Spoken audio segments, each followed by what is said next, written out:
Hey Nancy, I hope you guys are having a great week. Today's passage comes from Deuteronomy 6, 1 through 9.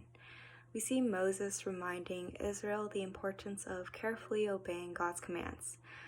Moses does so not only to motivate the Israelites, but also to clarify the intentions of their obedience.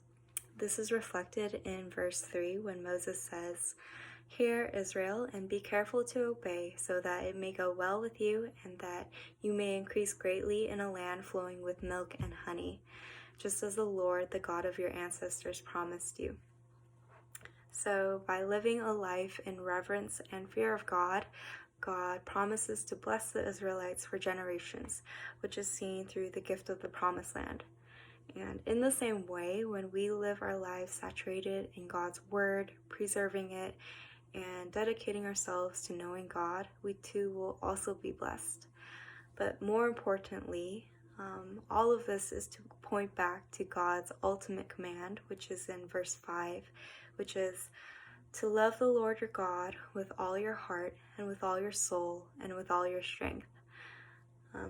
When we try to understand and uphold God's commands, we aren't doing so only out of our fear of God. Our obedience ultimately reflects our love and commitment to God and how much we desire a relationship with Him. So, the question for us today is our love for God the main reason why we choose to obey Him?